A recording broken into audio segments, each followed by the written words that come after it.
Hello everyone. कैसे हैं आप सब लोग। आज हम लोग बात करेंगे कंपनी लॉ के बारे में। तो कंपनी लॉ के बारे में पता करने से पहले मैं आपको बता देता हूं कि आज हम क्या क्या कवर करने वाले हैं। सबसे पहले तो हम बात करेंगे कि इम्पोर्टेंट क्वेश्चंस क्या क्या हैं। उसके बाद हम असाइनमेंट से रिलेटेड पूछेंगे, जो असाइनमेंट में जो क्वेश्चंस आते हैं मैं आपको इन दोनों की एक शॉर्ट समरी भी बना करके बताऊँगा एक साथ कि इसकी शॉर्ट समरी क्या होगी। ठीक है, तो पहले हम लोग बात कर लेते हैं इसके क्वेश्चंस आंसर्स के बारे में रिलेटेड जो इम्पोर्टेंट क्वेश्चंस हैं। इसमें टोटल हम लोगों ने मिलकर के 15 क्वेश्चंस बनाए गए हैं इसके। ठीक है, और इसके शॉर्ट नोट भी बनाए हम लोगों ने इसमें। लेकिन हम लोग आपको तो पहले चैप्टर्स के बारे में बता देते हैं कि चैप्टर्स के रिलेटेड जो चीज़ें हैं वो आसानी से आपको समझ में आ जाए, बाद में दिक्कत नहीं होनी चाहिए। तो सबसे पहले हम बात कर लेते हैं कि कंपनी और उसकी स्थापना, यानी कि ब्लॉक 1 के बारे में जो फॉर्मेशन है। तो company and this formation, company क्या होती है। सबसे पहले तो आप समझिए कि कंपनी क्या होती है। कंपनी एक कानूनी व्यक्ति है जो कई लोगों द्वारा मिलकर बनाई जाती है पैसा कमाने के लिए। सो इंग्लिश में इसको आसान में बोल सकते हो, company is a legal person to make the money. आसान भाषा में बोले तो कंपनी एक ऐसी व्यक्ति है जो कि पैसा कमाने के लिए बनाई जाती है। आसान भाषा में ऐसे शॉर्ट नोट्स बना के पढ़ो बच्चों के, आपको हमेशा ज़िंदगी भर याद है। कोई भी पूछे भाई कंपनी क्या है, सीधा बोलो कि भाई कंपनी एक लीगल एंटिटी है जो लोगों द्वारा बनाई जाती है पैसा कमाने के लिए। बात खत्म। पब्लिक और प्राइवेट कंपनीज का अंतर बताओ। तो पब्लिक कंपनी सबके लिए खुली होती है, लेकिन प्राइवेट कंपनी में कुछ ही लोग शामिल होते हैं। पब्लिक कंपनी और प्राइवेट कंपनी में सबसे बड़ा अंतर ये है कि पब्लिक कंपनी में सब लोग ज्वाइन हो सकते हैं, ठीक है, लेकिन उसमें कम से कम पब्लिक कंपनी में 7 लोग ज्वाइन हो सकते हैं, लेकिन प्राइवेट कंपनी में 2 लोग होने चाहिए कम से कम। और पब्लिक कंपनी में कोई लिमिट नहीं है, कितने भी लोग उसमें ज्वाइन हो सकते हैं, लेकिन प्राइवेट कंपनी में लिमिट है। उसमें 50 लोग ही मैक्सिमम ज्वाइन, ज़्यादा से ज़्यादा ज्वाइन हो सकते हैं, उससे ज़्यादा कोई भी ज्वाइन नहीं हो सकता किसी कंपनी के अंदर। ठीक है, तो प्रोमोटर का रोल क्या होता है। प्रोमोटर, सबसे पहले आप समझिए कि प्रोमोटर क्या होता है। कंपनी बनाने का पहला काम जो होता है ना, प्रोमोटर का ही होता है। ठीक है, प्रमोटर ही आपकी कंपनी का सारा डॉक्यूमेंट्स वगैरह संभाल के रखता है। तो प्रमोटर जो है सबसे ज़्यादा इंपॉर्टेंट होता है कंपनी क्रिएशंस के लिए। प्रमोटर हो गया, सीए हो गया, सारे जो होते हैं सीए और प्रमोटर समझ लो यही काम करते हैं आपकी कंपनी क्रिएशन वगैरह का। कंपनी कैसे बनती है, इसके 4 ईजी स्टेप हैं जो मैं आपको बता रहा हूँ। पहला प्रमोशन, कंपनी के बारे में बातें फैलाइए, उसकी डॉक्यूमेंट प्रिपरेशन, डॉक्यूमेंट भरिए, रजिस्ट्रेशन कीजिए और बिजनेस शुरू कीजिए। डॉक्यूमेंट भरने के लिए आप क्या क्या डॉक्यूमेंट्स लगेंगे वो भी आपको प्रिपरेशन करना पड़ेगा पहले। ठीक है, ये असल में प्रिपरेशन है, प्रमोशन हो गया है, असल में प्रिपरेशन है इसका कि डॉक्यूमेंट प्रिपेयर करो, डॉक्यूमेंट भरो और रजिस्टर। ये जो है ना प्रमोशन असल में प्रिपरेशन है, ठीक है ना। और डॉक्यूमेंट भरना है, रजिस्ट्रेशन करना है और बिजनेस शुरू करना है। रजिस्ट्रेशन आपका एमसीए पोर्टल पे होगा। डॉक्यूमेंट्स के लिए आप जीएसटी पोर्टल पे भी आप रजिस्ट्रेशन कर सकते हैं, जीएसटी के लिए अगर आपकी इनकम ज़्यादा है तो, वरना तो आपको एमसीए पोर्टल में रजिस्ट्रेशन करना पड़ेगा इसका डायरेक्टली डीन के साथ। ठीक है, इसका आपका एमओए एओए लगेगा, आपका आरओसी वगैरह रेडी करना पड़ेगा आपका। हाँ, ठीक है, और आपके कुछ डॉक्यूमेंट्स लगेंगे जैसे कि आपका कंपनी का नाम क्या है, एड्रेस क्या है, ये सारी चीज़ें लगती हैं। कई चीज़ें लगती हैं, लेकिन मैं आपको सिंपल भाषा में बता दूँ, 4 ही चीज़ें हैं। पहले डॉक्यूमेंट पता कीजिए कि डॉक्यूमेंट क्या क्या लगता है, आसान सी भाषा में डॉक्यूमेंट पता कीजिए, डॉक्यूमेंट भर दो, रजिस्टर करो और बिजनेस शुरू कर दो। आसान सी चीज़, उससे ज़्यादा दिमाग में नहीं डालना, ठीक है ना। कंपनी एक्ट के अथॉरिटीज़ क्या क्या होती है, NCLT, NCLAT and special courts. ये सारी जो मैंने बताया, एनसीएलटी जो है, एनसीएलएटी है और स्पेशल कोर्ट है, ये सारे के सारे कंपनीज के कोर्ट हैं। जैसे ह्यूमन राइट कोर्ट होते हैं, जैसे इंसानों का फैसला जहाँ पे होता है, वैसे ये कंपनियों का कोर्ट है जहाँ पे कंपनियों का फैसला होता है, जिसमें फ्रॉड से रिलेटेड या फिर किसी भी तरीके की गड़बड़ी का हम लोग यहाँ पे वो होता है, यहाँ पे कानूनी कार्रवाई की जाती है। ठीक है, ब्लॉक 2 के बारे में बात करेंगे, जो कि चैप्टर ब्लॉक 2 के बारे में है। मुख्य दस्तावेज यानी इंपॉर्टेंट डॉक्यूमेंट्स जो होते हैं। एमओए एओ के बारे में बात करते हैं। एमओए क्या होता है, ये बताता है कंपनी क्या काम करती है। एमओए में हम लोग बताते हैं कि कंपनी का काम क्या है। इसके अंदर हम अपनी कंपनी के बारे में सारे काम से रिलेटेड डिटेल्स डालते हैं कि हमारी कंपनी का काम क्या है। हम लोग कभी भी एक से ज़्यादा काम नहीं डाल सकते उसके अंदर। अगर आपको एक से ज़्यादा काम डालना है तो आपको पूरी प्रिपरेशन वगैरह, पूरी डॉक्यूमेंट्स वगैरह होने चाहिए। कोई भी व्यक्ति एक से ज़्यादा एजुकेशन ले सकता है मगर एक से ज़्यादा प्रोफेशन नहीं कर सकता। ठीक है ना।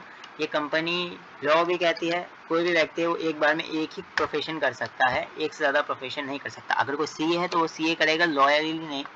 लॉयर की पढ़ाई कर रखी है बंदे ने, लेकिन वो लॉयर का प्रोफेशन लेके काम नहीं कर सकता, ठीक है ना। अब एओ के बारे में बात करते हैं। आर्टिफिशियल ऑफ एसोसिएशन क्या होता है? आर्टिकल ऑफ एसोसिएशन ये बताता है कंपनी कैसे चलेगी। इसमें हम बात करेंगे कंपनीज के लॉ के बारे में कि हम लोगों की जो कंपनी है वो कैसे, कंपनी के कानून क्या क्या होंगे और कंपनी में हम लोग कैसे उसको चलाएंगे, मतलब सारी चीज़ें सेल्स परचेज के बारे में बताएंगे हम लोग गवर्नमेंट को।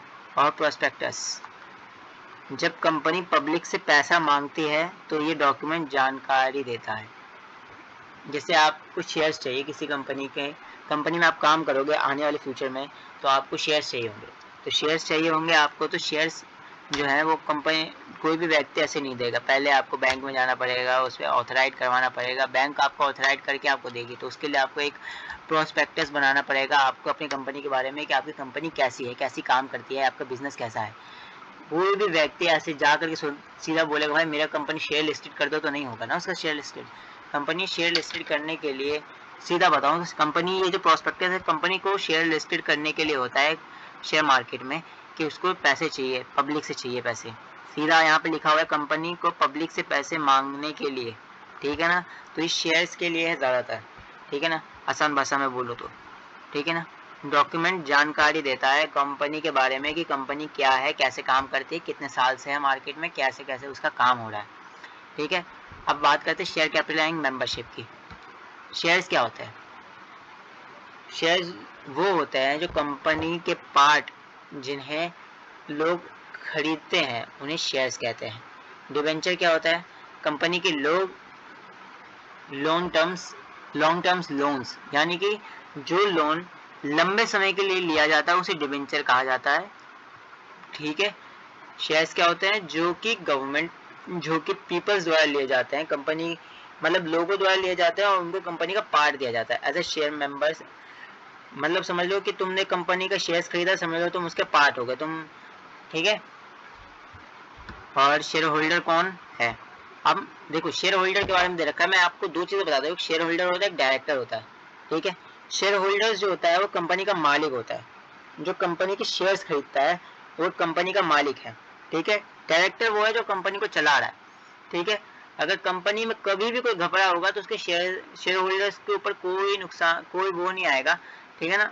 कंपनी का अगर कोई भी घपला होता है तो शेयर डायरेक्टर को पकड़ा जाएगा भाई, क्योंकि वो कंपनी चला रहा है। एक शेयर होल्डर है वो डायरेक्टर बन सकता है, लेकिन डायरेक्टर शेयर होल्डर्स नहीं बन सकते, ठीक है। बहुत रेयरली कंडीशंस पे डायरेक्टर भी शेयर होल्डर्स बनते हैं, ठीक है।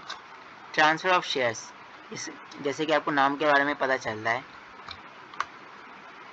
शेयर बेचने या दूसरे व्यक्ति को देने का कानून ट्रांसफर ऑफ शेयर्स कहलाता है। आसान भाषा में समझिए, बुक्स में आप पढ़ोगे इसके बारे में बेसिक्स डिटेल्स को भी लंबा करके बता देते हैं, आपको मैं छोटे भाषा में बता दे रहा हूँ जिससे ना आपको आसानी हो जाएगी, ठीक है गाइस।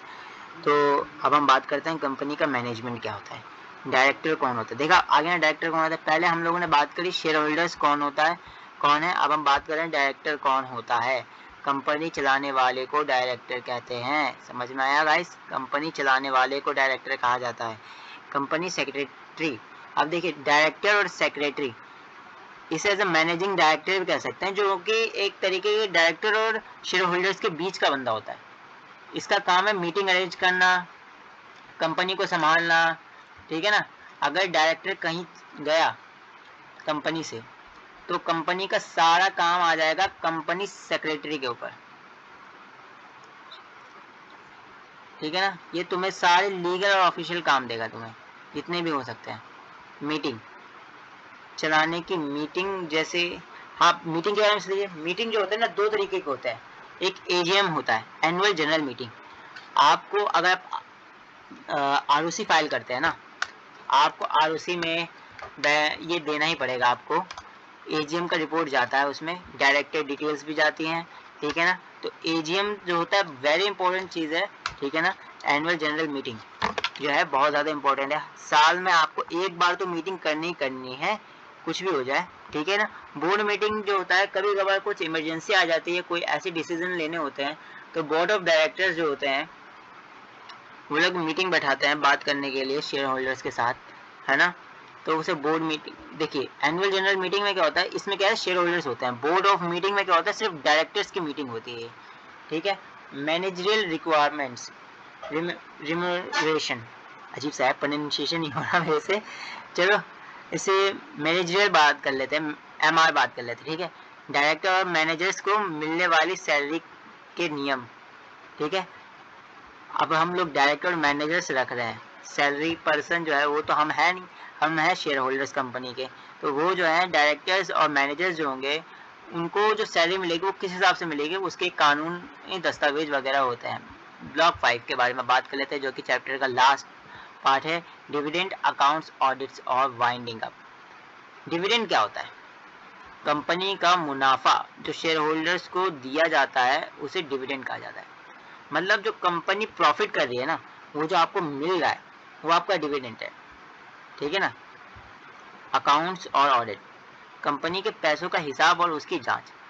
अकाउंट्स क्या होता है, अकाउंट्स और ऑडिट से आपको मैं आसान भाषा में बताऊँ तो अकाउंट्स जो कंपनी में जितना भी आपका हिसाब किताब है वो अकाउंट्स है आपका।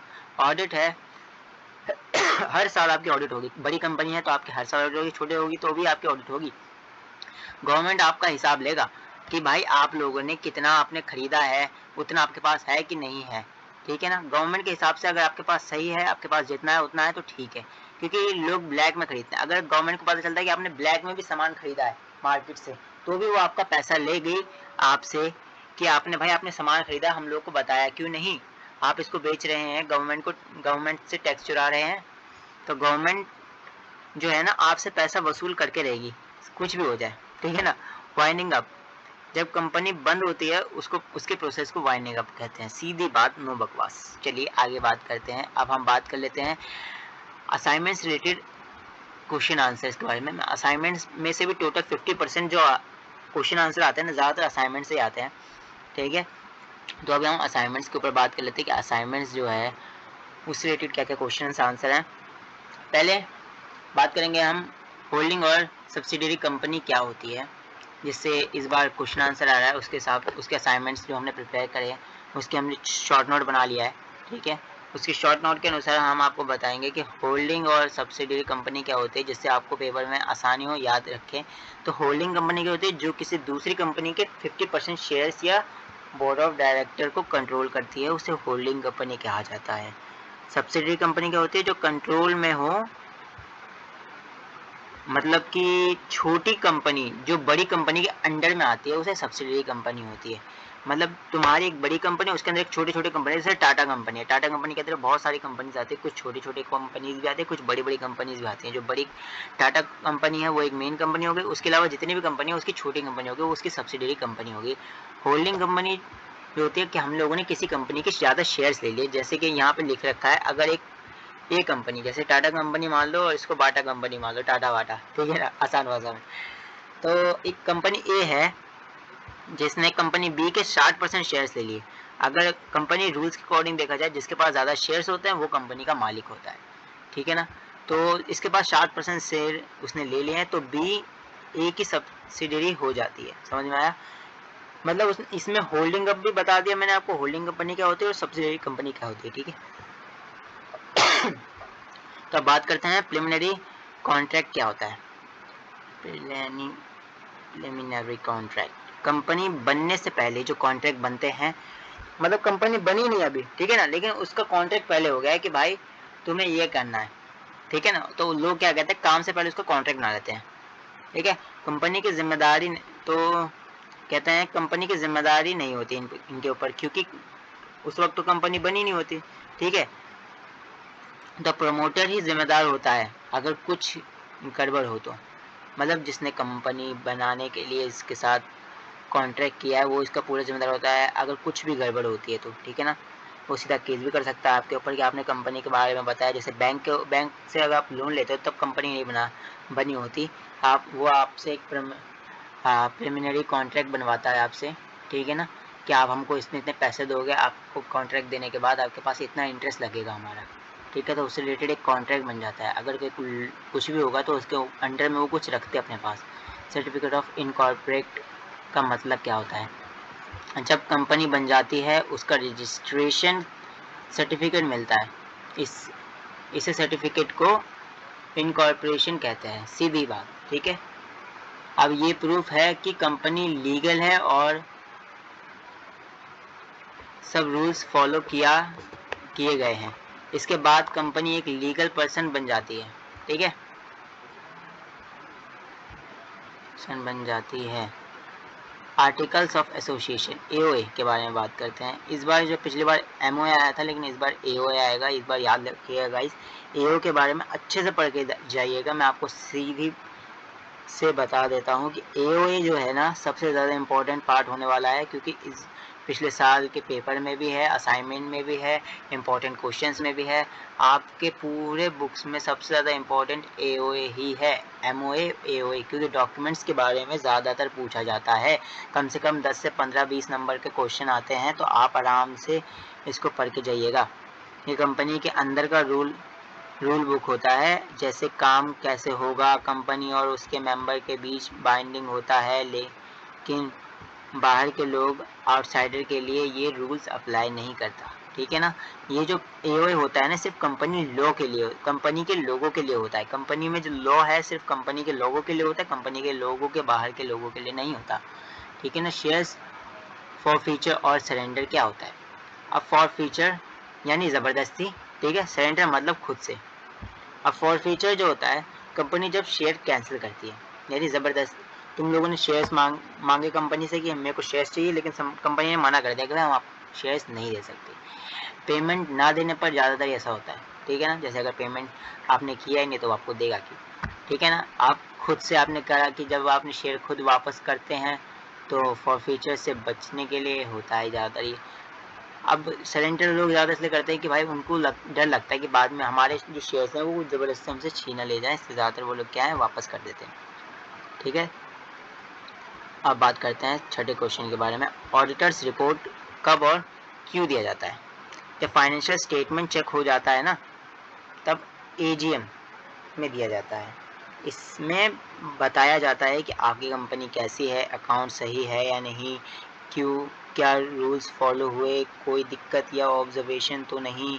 ये सारी जो आपके वो होते हैं ना ऑडिट, ये करती कौन है? सीए करती है। तो याद रखिएगा गाइस, सीए करती है ऑडिटर जो होगा वो आपका ज़्यादातर सीए ही होगा आपका। वैसे तो सीए ही ज़्यादा ऑडिट करते हैं, ठीक है ना गाइस। ऑडिटर कोई भी हो सकता है, लेकिन ऑडिट का जो जिम्मेदारी होता है वो सीए के ऊपर ही होता है। अगर आपका सीए ऑथराइज ऑडिट होता है तो आपका जो कंपनी है वो बहुत जल्दी ही ग्रो अप करता है गाइस, ठीक है ना। इसके बारे में याद रखिएगा। वाइंडिंग अप और डिसोल्यूशन में क्या फ़र्क है? वाइंडिंग अप, कंपनी बंद होने की प्रोसेस को वाइंडिंग अप कहते हैं, हमने नीचे पढ़ा था, ये भी याद कर लीजिएगा सब, वाइंडिंग अप, ठीक है ना गाइस। वाइंडिंग अप और डिसोल्यूशन। 7 नंबर क्वेश्चन भी आपको याद करना है, जो मैंने आपको बताया अभी, 7 नंबर क्वेश्चन, ठीक है ना। वाइंडिंग अप, कंपनी बंद होने की प्रोसेस, और डिसोल्यूशन, कंपनी का ऑफिशियल एंड।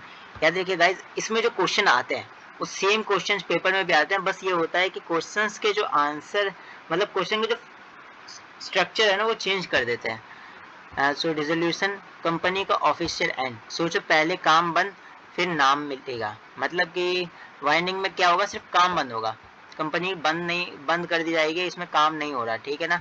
तो इसे वाइंडिंग अप कह दिया एकदम से। अब कंपनी इसमें काम नहीं होगा। डिसोल्यूशन, कि भाई कंपनी का काम भी बंद हो गया, अब कंपनी का कोई नाम ही नहीं है मार्केट में, और कंपनी पूरी तरीके से एंड हो गई है। ऑफिशियली एंड भी हो गई, गवर्नमेंटली भी एंड हो गई, वो पूरी तरीके से बंद हो गई, अब कंपनी का कोई नाम और निशान ही नहीं है। उसे कहते हैं डिसोल्यूशन, ठीक है ना। डायरेक्टर्स की जिम्मेदारी क्या होती है? अब आप पढ़ेंगे डायरेक्टर्स की जिम्मेदारी क्या होती है गाइज। ये 8 नंबर में 7, 8 ये इंपॉर्टेंट क्वेश्चन है, इसको याद कर लीजिए, क्योंकि हर साल के क्वेश्चन आंसर्स में भी इंपॉर्टेंट है ये, ठीक है ना। ये असाइनमेंट में भी आया इस बार, मेरे को लगता है इस बार ये पक्का आएगा, तो इस बार इसको याद कर लीजिए। डायरेक्टर्स की जिम्मेदारी क्या होती है? अगर डायरेक्टर ने गलत काम या फ्रॉड या फिर नीलिगेंस किया, तो वो कंपनी और थर्ड पार्टी दोनों के लिए जिम्मेदार है। क्रिमिनल केस भी चल सकता है इसके ऊपर, याद रखिएगा, ठीक है ना। एनसीएलटी क्या है? तो ये कोर्ट होता है, कोर्ट जैसी बॉडी है जो कंपनी से रिलेटेड केस देखता है। इसमें प्रेसिडेंट, जजेस होते हैं, इसके अंदर जो होता है ना सिर्फ 2 लोगों के ऊपर केस, 2 लोग ही होंगे इसके अंदर, एक तो कंपनी का प्रेसिडेंट यानी कंपनी का मालिक और जज होगा, ठीक है ना। ये मेजर फ्रॉड वाइंडिंग अप जैसे केस हैंडल होते हैं कि भाई कंपनी बंद हो गई, कंपनी के ऊपर फ्रॉड केस चल रहा है, कंपनी के ऊपर नेम केस चल रहा है कि भाई मेरा नेम ये था, मेरा नेम वो हो गया है, ठीक है ना। अब कंपनी एमओए के बारे में भी होगा यहाँ पे, ये रहा एमओए, ठीक है। ये बताता है कंपनी क्या काम करेगी और किस लिमिट तक करेगी, ठीक है ना। मैंने बताया था कंपनी का काम क्या बताया था, इसमें कंपनी क्या काम करेगी उसके बारे में बताएंगे।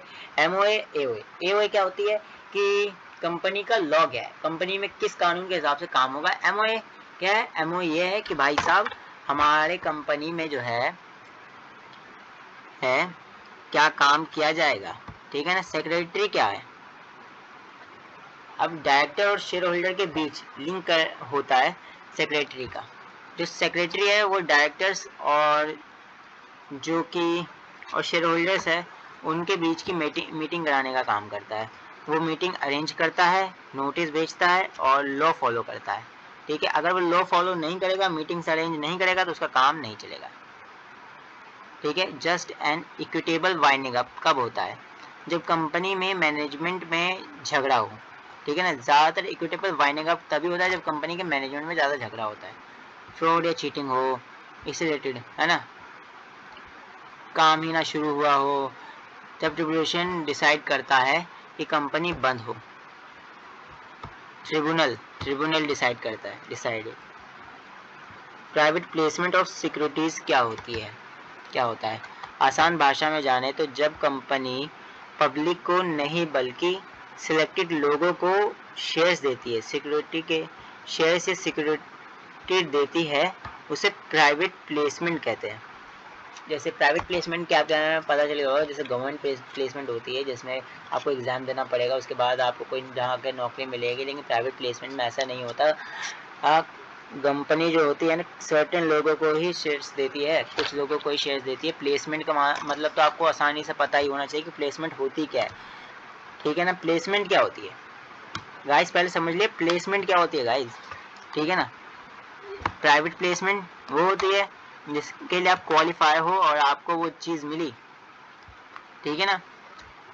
इसमें सिलेक्टेड लोगों को ही शेयर्स दिए जाएंगे, सिलेक्टेड लोगों को ही सिक्योरिटीज़ दी जाती हैं, प्राइवेट प्लेसमेंट क्या कहते हैं उनको, ठीक है ना। सर्टेन कंडीशंस क्या क्या होती हैं इसकी, एक साल में मैक्सिमम 200 लोगों को ही सिर्फ मिल सकता है, ठीक है। एडवर्टाइजमेंट नहीं हो सकती इनकी, जो प्राइवेट प्लेसमेंट होती है उसकी एडवर्टाइजमेंट नहीं कर सकते लोग। ऑफर सिर्फ प्राइवेट प्लेसमेंट ऑफर लेटर के थ्रू दिया जाता है।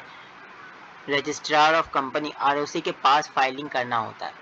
अगर आपको प्राइवेट प्लेसमेंट कर लेनी है तो आपको एक आरओसी फाइल करनी होगी, ठीक है ना। आरओसी के पास फाइल करनी होगी। अब आरओसी में क्या क्या डॉक्यूमेंट्स लगते हैं उसके बारे में हम नेक्स्ट चैप्टर में बात करेंगे, लेकिन उससे पहले हम आपको बता देते हैं शॉर्ट नोट्स के रिलेटेड। तो लास्ट क्वेश्चन रह गया है, उसके बाद हम 1 घंटे के ब्रेक के बाद दोबारा मिलेंगे।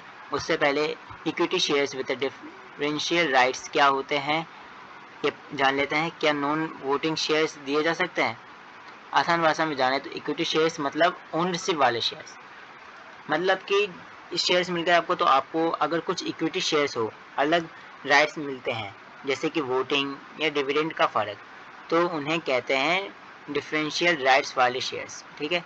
इक्विटी शेयर्स मतलब ओनरशिप वाले शेयर्स और डिफरेंशियल राइट्स वाले शेयर मतलब कि जो लोगों को जिसमें लोगों को अलग राइट्स मिलते हैं, जैसे वोटिंग के राइट्स मिल गए कि भाई तुम वोटिंग करो, उसको जो जितना वोटिंग करेगा उसको उतना मिलेगा। जैसे किसी शेयर होल्डर्स को ज़्यादा डिविडेंड मिलता हो, किसी को वोट का राइट ना हो, क्या नॉन वोटिंग शेयर्स दिए जा सकते हैं, सोचिए सवाल।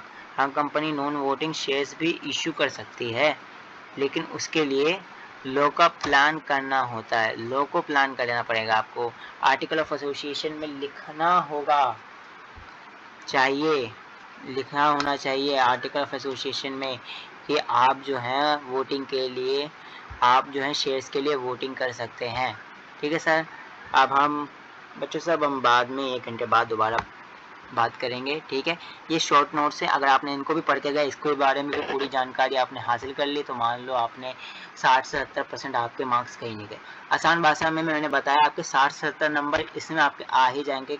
100% श्योर हूँ कि भाई आपके 60 से 70% आ जाएँगे सिर्फ एक दिन पढ़ने के बाद।